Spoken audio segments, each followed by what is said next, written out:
మీ మోకాల నొప్పులకు ఎటువంటి సర్జరీ లేకుండా ఎపియాన్ పెయిన్ క్లినిక్ అందిస్తున్న అత్యాధునిక చికిత్స. అసలు మిల్క్ అనేది రాంగ్ కాన్సెప్ట్. పెరుగు మంచిది, పెరుగు మంచిది కానీ పాలు మంచిది. ప్రోబయోటిక్ అంటారు కదా, పెరుగులో ప్రోబయోటిక్స్ ఉంటాయి. ప్రోబయోటిక్స్ జనరల్ పాలు మంచిది కాదు. ఎందుకంటే మనం వేరే స్పీసీస్ పాలు తాగుతున్నాం. మదర్ మిల్క్ మంచిది బేబీకి. అవును, 6 months అయిన తర్వాత వేరే స్పీసీస్ పాలు మంచిది కాదు.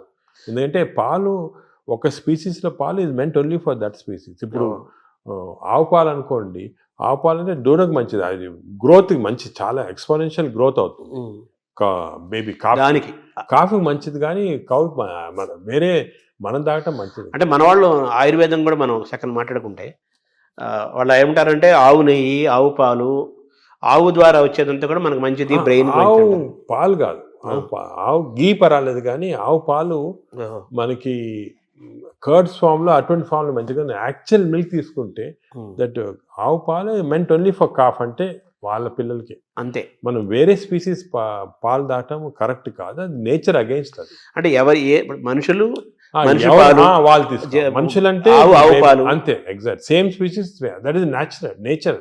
మన నేచర్ కి వ్యతిరేకంగా వెళ్తుంది. ఆవు నెయ్యి మంచిది అంటారు కదా, బ్రెయిన్ మంచిదని కాదు, అంటే కొంతవరకు ఇంతకుముందు నెయ్యి తీసుకోవడం మంచిది కాదు అంటే ఇప్పుడు కొంతవరకు లిమిటెడ్ క్వాంటిటీస్ లో పర్వాలేదు నేను వచ్చింది, అంతేగాని మంచిదని కాదు, ఎక్కువ తీసుకోవడం మంచిది అలా కాదు. ఇందులో ఈ జర్నీలో అవాయిడ్ వైట్స్ అనేది ఒక పెద్ద ప్రచారం జరుగుతుంది కదా సార్, అది అవాయిడ్ ఏదంటారు? అవాయిడ్ వైట్స్ అంటే అన్నము, వైట్ అనే జనరల్ టర్మినాలజీ, కానీ జనరల్ గా దోస్ అంటే ఇప్పుడు మనం ఫుడ్ లో కార్బోహైడ్రేట్స్, ప్రోటీన్, ఫ్యాట్ లో saturated fat, unsaturated fat example ఏమంటే ఆలివ్ ఆయిల్. వెస్టర్న్ కంట్రీస్ లో ఆలివ్ ఆయిల్ ఎక్కువ తింటాం, మనం ఆలివ్ ఆయిల్ తో కుక్ చేయలేము. ఆలివ్ ఆయిల్ కుక్ చేస్తే అది చెడిపోతుంది. దానికి రైస్ బ్రాన్ ఆయిల్ అని ఉంది.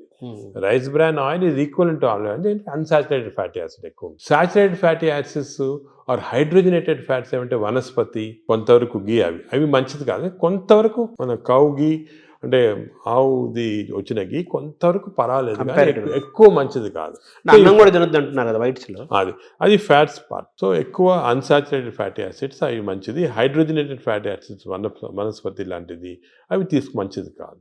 నా సెకండ్ ఏమంటే కమింగ్ టు కార్బోహైడ్రేట్స్లో సింపుల్ కార్బోహైడ్రేట్స్, కాంప్లెక్స్ కార్బోహైడ్రేట్స్ ఉంటాయి. సింపుల్ కార్బోహైడ్రేట్స్ అంటే ఏమి, రైసు ఇటువంటివి.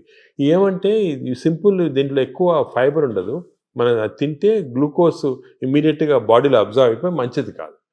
లోపల బ్యాక్టీరియా కూడా అవి కూడా లేజీ అయిపోతాయి, ఎక్కువ పని లేదు దానికి. రైస్ ఇచ్చామనుకోండి, గ్లూకోజ్ తీసి బాడీకి పంపించేది, డ్రౌజినెస్.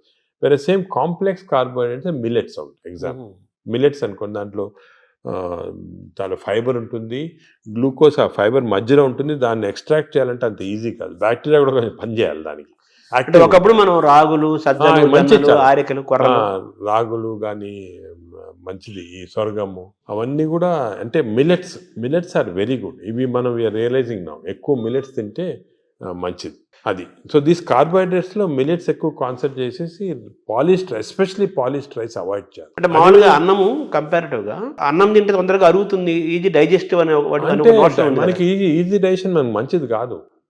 మనకి ఈజీ డైజెషన్ అంటే పేషెంట్స్కి, బాగా వీక్ ఉన్న వాళ్ళకి అవసరం, కానీ మనకి normal human being complex digestion మంచిది. ఎందుకంటే కాంప్లెక్స్ డైజెషన్లో ఫైబర్, దీన్ని గ్లైసిమిక్ ఇండెక్స్ అంటారు, ఒక టర్మినాలజీ పబ్లిక్ కూడా తెలియాలి. గ్లైసిమిక్ ఇండెక్స్ అంటే ఏమంటే మన ఆహారం తిన్నామంటే మన బ్లడ్ షుగర్ లెవెల్ ఎంత ఇంక్రీజ్ అవుతుంది. So glycemic index of food ఎక్కువ ఉంది అంటే డైజెషన్ కావచ్చు, కానీ ఆ గ్లైసిమిక్ ఇండెక్స్ ఎక్కువ కావటం వల్ల గ్లూకోజ్ ఎక్కువే మంచిది కాదు బాడీకి. సో రైస్కి, షుగర్కి మ్యాక్సిమం గ్లైసిమిక్ ఇండెక్స్, ఎందుకంటే షుగర్ తినడానికి ఇమీడియట్ గ్లూకోజ్ ఎక్కువ అవుతుంది, రైస్ తినడానికి కొంతవరకు అవుతుంది. కానీ కాంప్లెక్స్ కార్బోహైడ్రేట్స్ మిల్లెట్స్ అయితే గ్లైసిమిక్ ఇండెక్స్ తక్కువ. కొన్ని ఉన్నాయి, బీన్స్, మన చిక్కుడుకాయ, ఇది కిడ్నీ బీన్స్ అంటారు అవి, అవన్నీ రాజ్మా, ఇవన్నీ గ్లైసిమిక్ ఇండెక్స్ తక్కువ. అవి కూడా కార్బోహైడ్రేట్స్, గ్లైసిమిక్ ఇండెక్స్ తక్కువ. అంటే అవి తింటే దాంట్లో ఫైబర్ నుంచి గ్లూకోజ్ బయటికి లాగాల, బ్యాక్టీరియా పనిచేయాలి, అన్ని చేసి స్లోగా గ్లూకోజ్ ఇంక్రీజ్ అవుతుంది. సో దట్ ఈస్ నాట్, అది మంచిది. లో గ్లైసిమిక్ ఇండెక్స్ అంటే మంచిది. సో ఇది కార్బోహైడ్రేట్స్. సో అరుగుదల, రైస్ తింటే మంచిది అరగటం అనేది మంచిది కాదు, తొందర అరగకూడదు, డిలేగా. థర్డ్ ఆస్పెక్ట్ ప్రోటీన్లో మనకి యానిమల్ ప్రోటీన్, వెజిటబుల్ ప్రోటీన్ అంటే ఈ స్ప్రౌట్స్, దాల్స్, ఇవన్నీ వెజిటబుల్ ప్రోటీన్. యానిమల్ ప్రోటీన్లో కొన్ని మంచి ఉంది, చెడు ఉంది. Animal protein high quality protein. For example eggs అనుకోండి, మంచిది యానిమల్ ప్రోటీన్.